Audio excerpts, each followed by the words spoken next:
That even brings up like the Kevin Love situation.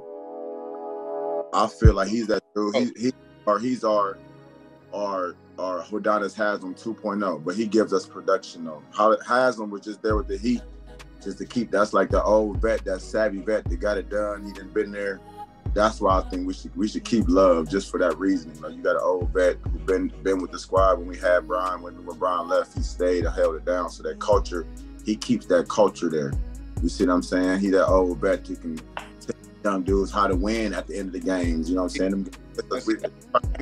I'm the opposite. I feel like, man, that old nigga got to go. I'm with you on that. He got to go, man. No, I think he should stay too. I'm with Martell on this one. Okay. Man, you don't produce like that. Check this though, cuz he gave you 15, at least 7 to 10 off the bench. If Love wasn't coming off the bench, who we gonna get scoring from? Because Stevenson and all them cats want to get. Love was coming in, he giving you 3 to 5 threes on a good night. You know what I'm saying? Because he was the OG and he had that you know, like you said, he had that swag. But I'm thinking if he wasn't there, one of them young niggas might have balled. You know what I'm saying? But you gotta think he wasn't taking up that much playing time though. He wasn't taking nobody minutes. He was actually giving when Mobley and Jared come out. I'd rather have somebody like Love come in, who I know can step out, stretch the floor, hit a 3 or something. But just think if we wasn't on the team and shit, we depended on goddamn Davis from North Carolina. Give me the younger, more vibrant young player and let him get at it. Man, nigga K-Love ain't got no D. That nigga look like St. Nicholas out there. Gray as fuck. He ass down, man. He ain't gonna make no mistakes though, man. He gonna be consistent, man. He's solid. You need that, I think, man. I don't believe it. Every team got one, man. Look at Al Horford. Yeah, he's Al Horford, not you know what I mean? Al Horford contribute more. Man. That's what I'm saying. Al Horford get to it.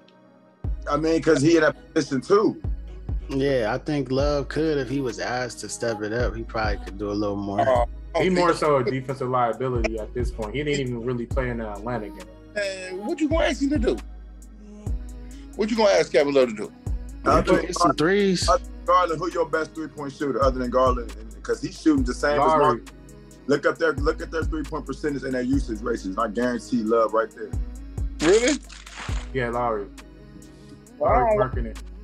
When he gave me the topics, I'm like, I don't watch a lot of basketball, so I don't really know. I'm with you on that, and that's like segues into the next topic. So you're saying that you can't get nobody getting off the bench, but if Colin Sexton buys in, that's your dog. That's gonna get you 15 to 20 off the bench right there. But he has to buy in. He gonna have to buy in. But when you got a pit bull like him, who he already in his mind, this was my team. I got hurt. He already got his mind. He got a chip on his shoulder. So he's gonna have to really swallow peanut butter, cuz instead of if he coming off the bench. I can see it happening, but I can also see him saying, "Nah, dog, this was me." You know what I'm saying? I was here. Because it's they like gonna have to make a decision and see what they want to do. It's more so like during the year, we're like, okay, Garland is better than Sexton, and if Sexton never went out, Garland, but at the same time, like that Atlanta game, we needed somebody to get a bucket. That's where we needed Sexton, and it showed that we still need him. He may not be the lead guy. He's not the lead guy no more on the team, but we need him. Like, it was stretches in that Atlanta game where he could have went and got his own bucket and kept us afloat. I've seen him do it before in the past. Yeah, he gonna. I mean, if he buy in, it's all good. You feel like if we need him, but do you think he gonna, like they saying, buy into the shit? That's 100% off to him. If he buys in, he'll be contention in $6 million a year next year. All day. The next 5 years in the league, he'll be Lou Will. That would be a comparison. Like, come in off the bench, get his bucket right away. Jamal Crawford, come in, get buckets right away. Like, you don't have to be the starter to be an impact on the team. And with our guard, like with our big lineup, he's gonna be finishing games. Like, it's gonna be points where they have to take a Okoro out the game unless he develops a better game overall. So he's gonna finish games. It's just if he buys into the bench. Like, look at Ginobili. Ginobili didn't start, but Ginobili finished games. He was in the games in the clutch time. He played starter minutes, but he came off the bench.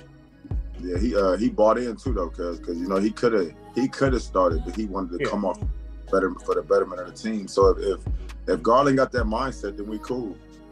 But that's the whole thing. The Sexton is young. They like, I don't know. That's gonna be hard, man. But young, older years, I can see, like you say, he young. Yeah. You know what I'm saying? That's some shit an old head nigga do. You know what I'm saying? Like, it ain't too many young dudes, because that's eating into money. That's all kind of stuff. Like, that's not just sacrificing playing time. That's a whole lot more he's sacrificing that he giving up right there. But I don't know. You know what I'm saying? That would be tough. Cavs are willing to pay him. It was reports in the middle of the season that like either LeVert was willing to take a pay cut or just like willing to negotiate a contract terms with Sexton. Like they want to try those two off the bench as scoring punches, like either retain both of them or keep one of them and trade the other one. So either way it goes, either Sexton or LeVert, I see them coming off the bench next year. I don't see a case in point where we're going to trade both of them for another star, like a Bradley Beal or anything else like that.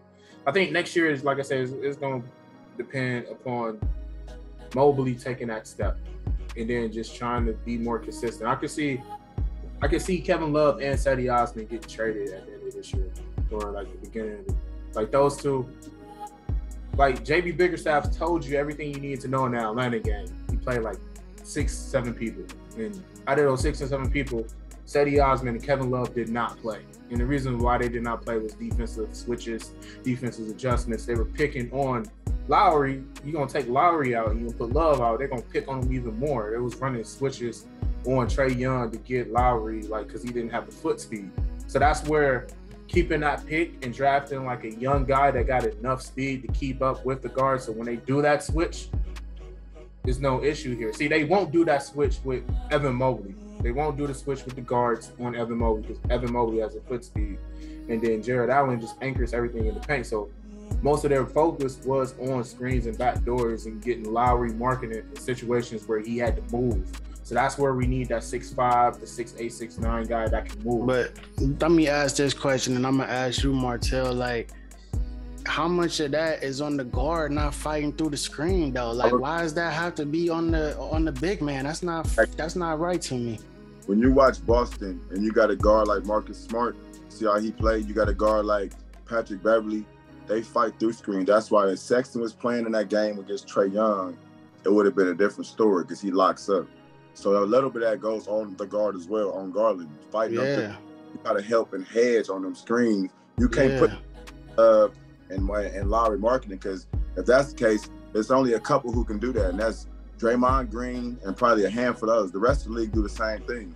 You got to pick and choose your poison when you're on the defensive end, and you got to use it on the offensive end too. So like when Kevin Love come out, a lot of them guys, they ain't stretch players. So when they step out, they had his betterment now. Now he got the advantage. So it goes back and forth. But me personally take the advantage on the other end. I would rather let Kevin Love get beat and I got Jared on the other end defending, helping me back, then the other team got to worry about Kevin Love stepping out and hitting the three-pointer. You see what I'm saying? So it goes, don't even out at the end of the day. That's what goes to usage rate. Kevin Love's usage rate is sky high because he's going to give you production. So them little mishaps on defense, it's going to get overshadowed by what he gives you on the offensive end. Yeah. It's going to be on the coaching too, man. They got to come up with schemes to make this shit work. You feel me? Like, it's a bunch of different things Bickerstaff can do. I just think he see now what we got, and we're going to be healthy next year. That's the big thing. So now you can really go and see what these boys can do. And it's not like Atlanta blew us out. We was right there. You know what I'm saying? Like, we could have won that game. So it's not, I mean, that was a good game to show, but I don't think that game showed me anything other than we was right there. You know what I'm saying? Like, we could have definitely beat them. I don't know if it was coaching or what, but you know what I'm saying? Like, it could have just been the inexperience. You know what I'm saying? There was a young team, probably just ain't know what to do right there. But because Atlanta really ain't, you know what I'm saying? They ain't really that nice like that to me.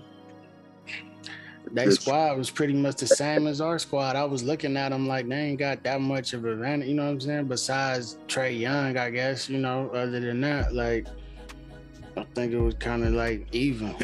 Man, I knew what time it was when they called the carry on Garland. Oh, yeah. Dwight had a whole thing about that game. He had a whole thing about the refs on that game. He was like, no, the fix was in. he carried, and then Trey Young did the exact same thing like 2 plays later. Like, that was what Tom, like, I saw what Tom did. Like, nah, you get Cleveland into the playoffs. Even though Miami just lost, you get Cleveland into the playoffs with that 8th seed against Miami. That's a bad matchup for Miami. And they probably didn't want that. You know what I'm saying? No, that was a bad matchup for Miami. So I can see it from that standpoint of like, yo, they should have did better. They should have stayed healthier. They would have been in this situation, but we could potentially mess up our money if the Cavs get into the playoffs. I don't want to be that conspiracy theorist thing, but it is Vegas odds in betting in sports. So yeah, they talk about it on they be talking about it on the shows. Yeah. Like Bam, you know the tallest player on their lineup at any given time was like Bam, who's like 6'8", 6'9". The Cavs are out there bringing out 3 7-footers, 2 mobile 7-footers. Like, they're not going to finish anything at the rim.